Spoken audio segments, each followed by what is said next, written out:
Thanks, Rita. Coming up on BBC London. 20 years after the 7/7 terror attacks, this programme has learnt that a key passenger safety recommendation made in the wake of the bombings has been dropped. It just makes the tube that little bit less safe. Obviously, it's only in emergency circumstances, but we must be able to plan for the worst. Also on the programme. Caught on camera, the Met says they're making more arrests using live facial recognition. But does it need more regulation? Plus, with less than 24 hours to Europe's biggest Pride parade and party, I'm in Soho, where much of the action will be tomorrow, to tell you what to expect.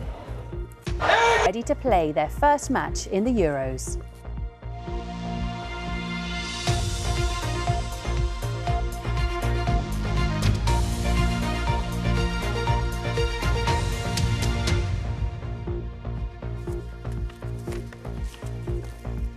Good evening and welcome. I'm Alice Bandukravi. First tonight, BBC London has learnt that one of the key passenger safety recommendations made in the wake of the 7/7 terror attacks has been withdrawn. Nearly 20 years ago, a series of bombs were detonated across the capital's transport system, killing 52 people. After the attacks, the specialist unit that responds to emergencies on the travel network were given blue light status to get to incidents faster. But a document seen by this programme says this has now been withdrawn after a review. Our transport correspondent Tom Edwards has the story. 20 years ago on Monday, the 7/7 London bombings. And one systemic criticism was delays by emergency services. Some couldn't get onto the tracks immediately as they didn't know if the power was off. Specialist engineers hadn't arrived. The recommendation was these: emergency response vehicles with a British Transport Police officer driving the engineers using blue lights. Before, the emergency response unit for tube lines would have been stuck in traffic, often with the emergency services awaiting their arrival. But now obviously that's changed. With this trial, we've now got the ability to get the right equipment and people on site as quickly as possible. It's a new initiative for us. It's a new initiative for TfL and London Underground, but in my view a really good opportunity to keep the network safe, keep it running and keep passengers on the move. Introduced in 2012, they were in place until last year, but now the vehicles can no longer use blue lights. A TfL briefing said, following a National Police Chief Council review and with guidance from the DFT, blue light response capability was withdrawn to minimise collision risk. It went on to say a British Transport Police assessment said their use did not now meet national guidelines. I was very surprised, and in many ways I find the decision reprehensible. It's been made by people who were not there on the 7th of July. It was made by people who were not part of the review and the decisions made or investigations we took to determine what lessons could be learnt for London. We put this down around the incident. TfL wants to reassure Londoners that these vehicles can still respond quickly, but there are calls for a rethink. Very worrying, yes. And I can't see it. From my understanding, TfL do still want this ability. I am not aware of any data that backs this up. That's certainly something that we'll be looking into. But certainly, it just makes the tube that little bit less safe. Obviously, it's only in emergency circumstances, but we must be able to plan for the worst. British Transport Police says as a result of a review, the service was reconsidered. But something brought in to improve passenger safety has now been cut. Tom Edwards, BBC London. Well, this Monday marks the 20th anniversary of the attacks. 52 people died on the 7th of July 2005, with hundreds more injured. Martine Wright lost both of her legs in the bomb blast at Aldgate and was one of the most seriously injured people to survive. She's been talking to Eddie Nestor about that day and her determination to embrace life.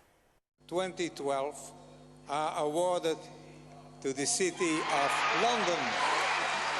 The night before the attack, Martine Wright, like much of London, had been celebrating the city's successful bid to host the 2012 Olympic Games. I remember the excitement in the office of us jumping up and down when that announcement was made. And then I remember the excitement. We couldn't concentrate on anything. Couldn't concentrate on work, couldn't concentrate in... And then I remember going out early. And having a few jars.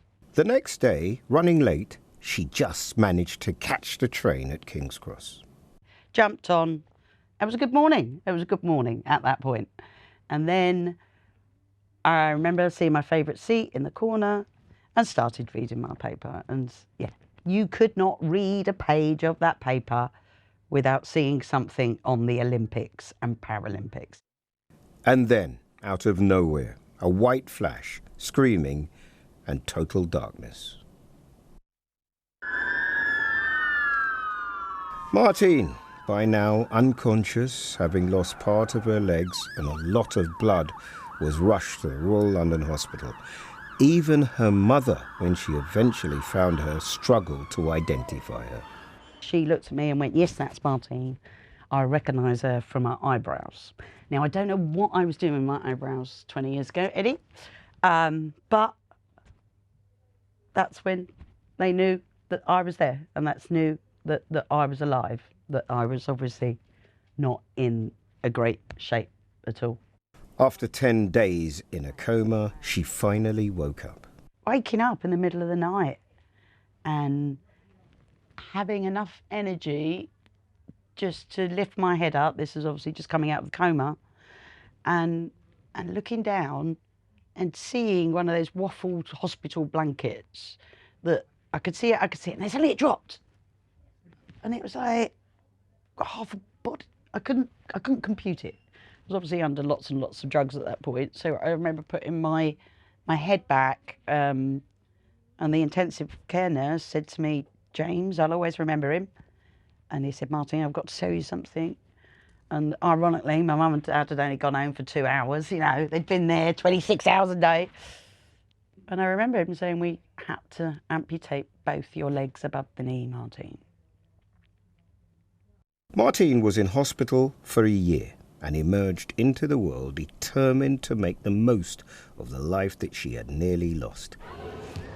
Sitting volleyball gave her the focus she needed. I got on the floor, we don't play in a wheelchair, and I felt liberated. Why did I feel liberated? Didn't have my legs on, wasn't in my chair, and suddenly I was 6 other women as loud and as independent as me. Martine spent the last 20 years living her life to the full, competing in the 2012 Paralympics, skydiving, and taking part in Strictly for Comic Relief.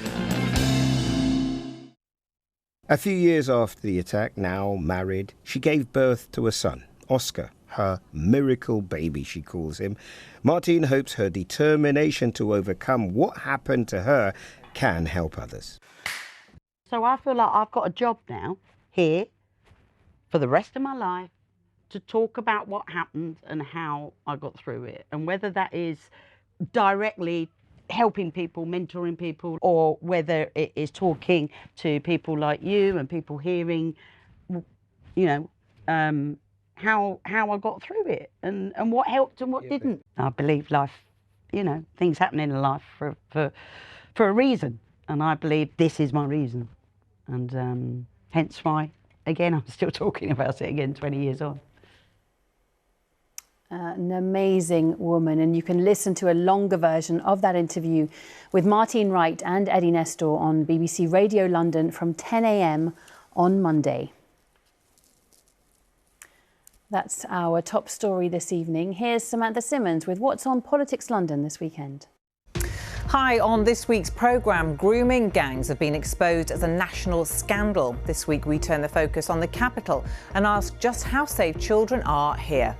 Do join me, Samantha Simmons, this Sunday at 10 a.m. on BBC One. See you then.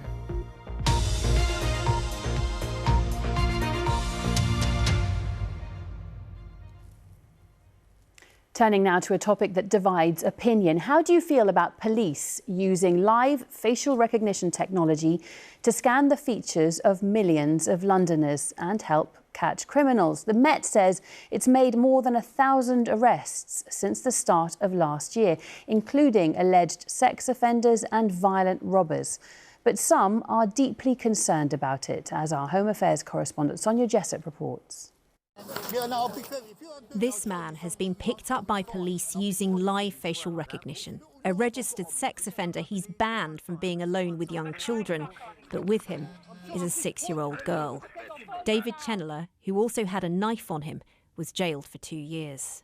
And the mother had no idea about his offending history. So without facial recognition that day, officers would probably not have seen that individual with the child or thought anything was amiss that day. Police say more than 1,000 arrests have been made using live facial recognition since the start of 2024. But the technology remains controversial. We joined the Met on one deployment in Walthamstow.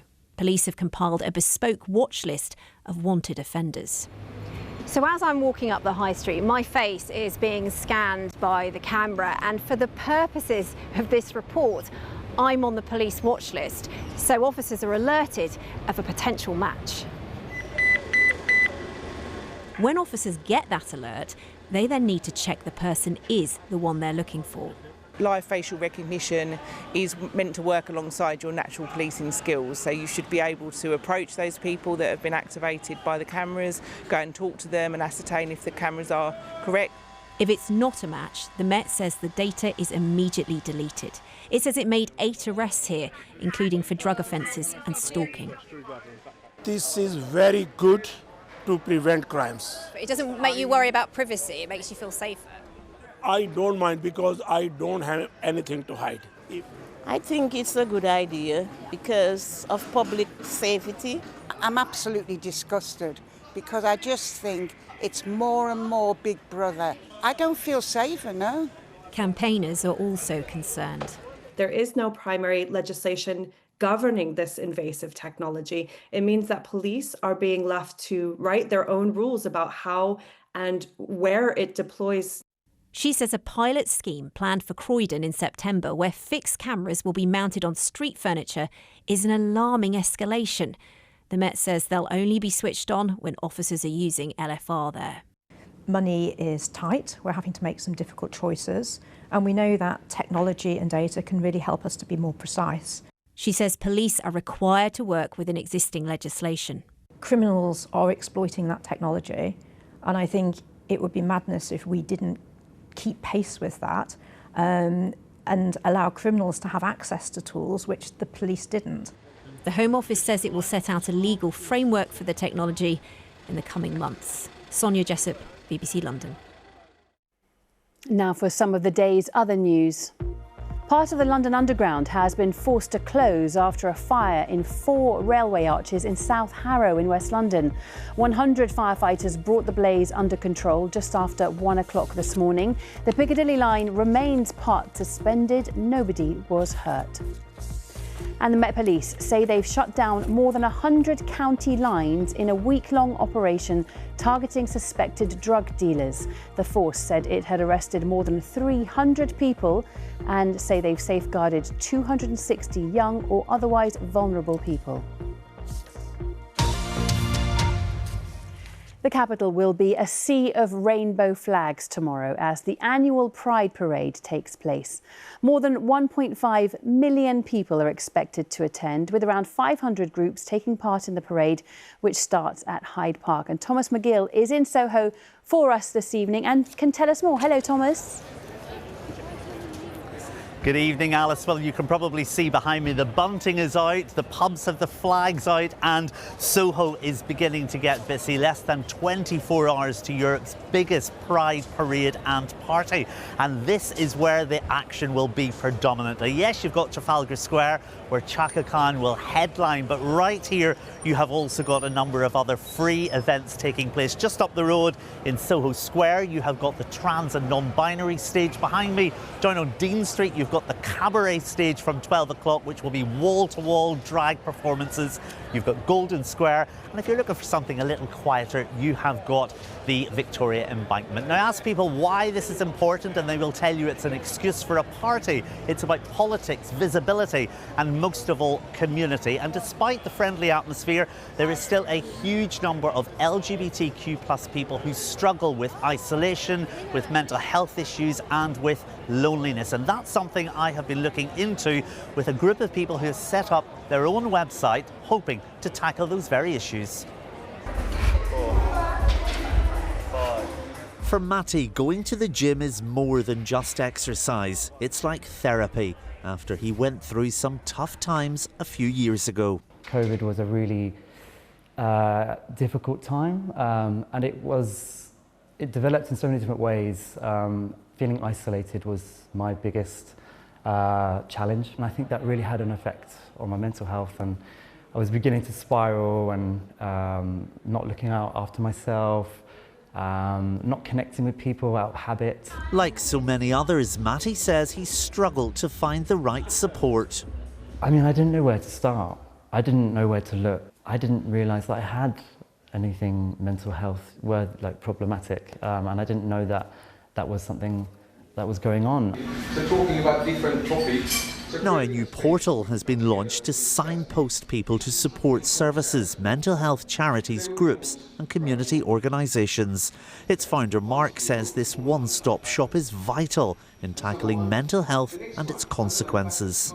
In the last 2 years, I know of 22 people that have died from either suicides or drugs. Signposting people to finding their community and a group of people that might be right for them and shares the same kind of interests or hobbies or whatever that might be a really good way to combat loneliness and isolation. Bring me sunshine. The directory is called Ask Bobby after the Strictly Come Dancing professional Robin Windsor, who died suddenly in 2024.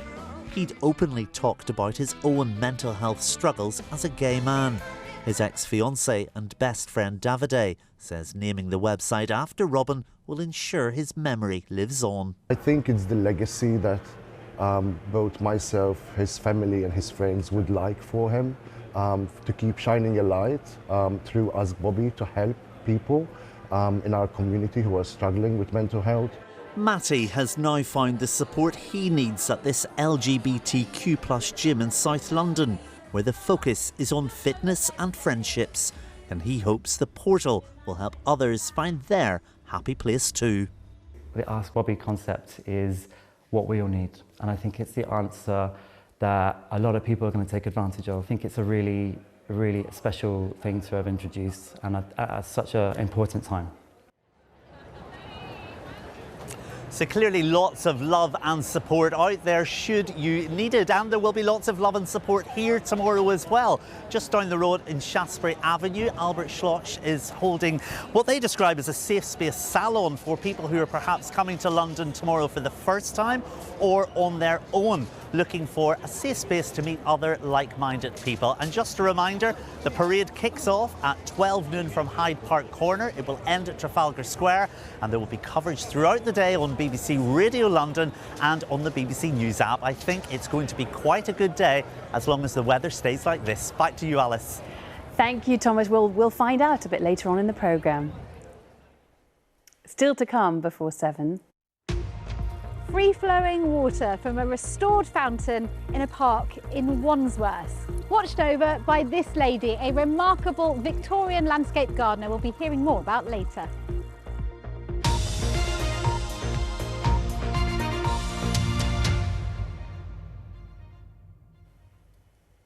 To Wimbledon and day 5 of the championships. British #1 and Londoner Emma Raducanu will be in action later as she takes on world #1 Aryna Sabalenka in a bid to make it into the 4th round. Chris Slegg is in SW19. Chris, what's the latest? Yeah, on centre court right now, Carlos Alcaraz, the defending men's champion, has just served for the 3rd set. He's gone 2-1 up against the unseeded German Jan-Lennard Struff. But next up, on centre court will be London's own Emma Raducanu. What a test for her. She played so well in the second round, beating the 2023 champion Marketa Vondrousova. But the world #1 next up, Aryna Sabalenka, overwhelming favourite to win the title this year. If, and it is a big if, Emma Raducanu can get through that match, you have to start thinking of her as a potential Wimbledon champion for this year. And that would be Britain's first female Wimbledon champ since Virginia Wade in 1977. A long way to go, though. Earlier today, double British joy. Sidcup born, but very much a Sussex girl. Sonia Cartel into round 4 for the first time, beating the French qualifier Diane Parry. And how about this from adopted Londoner Cameron Norrie? He had a shaky start against Mattia Bellucci of Italy. He came back to win the first set on a tie-break, then 6-4, 6-3 to go through to the fourth round in straight sets. He was a surprise semi-finalist back in 2022, and now he'll be eyeing up another run deep into week 2.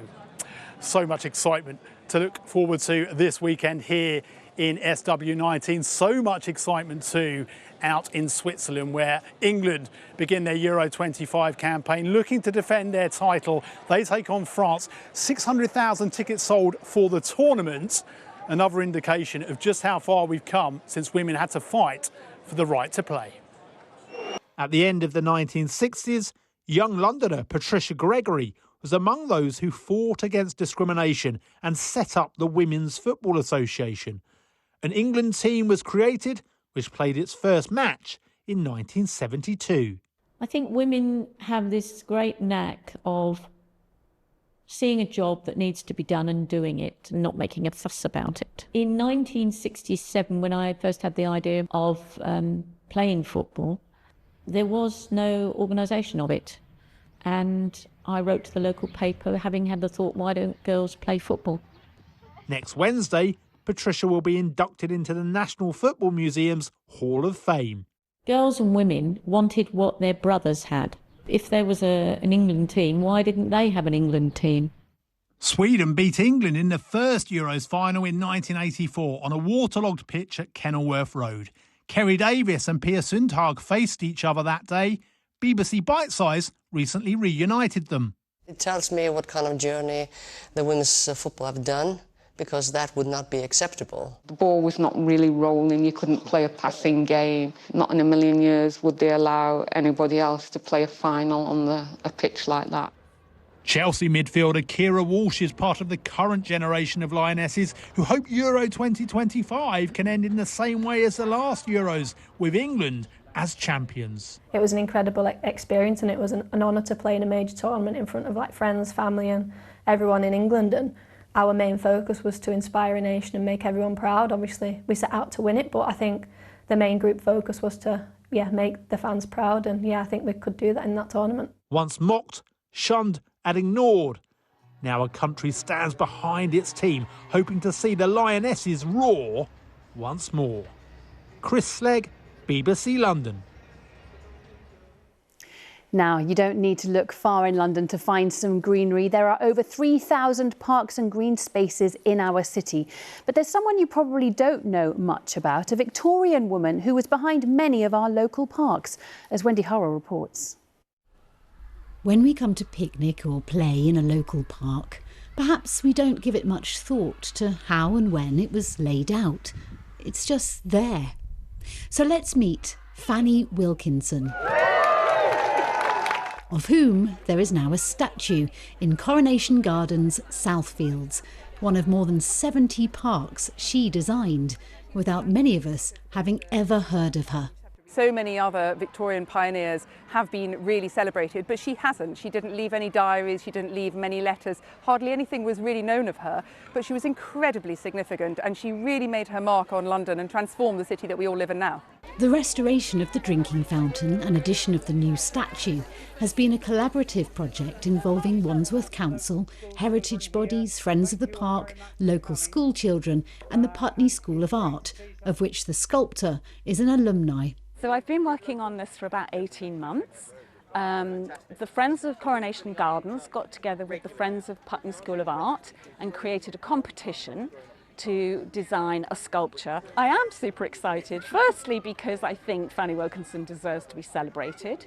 I think it's very fitting that it's here in a park she designed. It's wonderful that it's with a fountain that we can use to refill our water bottles. But also for me, I've done private commissions but never done a public commission before, so this is my first bronze. And it marks the legacy of one woman's determined work. She was the first trained professional female landscape gardener. She was the first woman on the gardening course that she took in 1883, and later she became principal of a gardening college and then turned it into a women's only college, and she managed big groups of men, sort of up to 200 men in her team, to do the actual work. So she really created the opportunity for generations of women behind her. Fanny Wilkinson was remarkable for standing up for herself. It was in 1890 that she said, "I certainly do not let myself be underpaid as many women do. I know my profession and I charge accordingly, as all women should." So when just 6% of the statues in London are of named women, it seems fitting that Fanny Wilkinson is finally immortalised, and for us a chance to learn about how our beautiful parks came to be.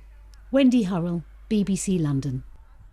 OK, weather now with Stav. Hi there. Hi, Alice. Thanks very much. Good evening to you.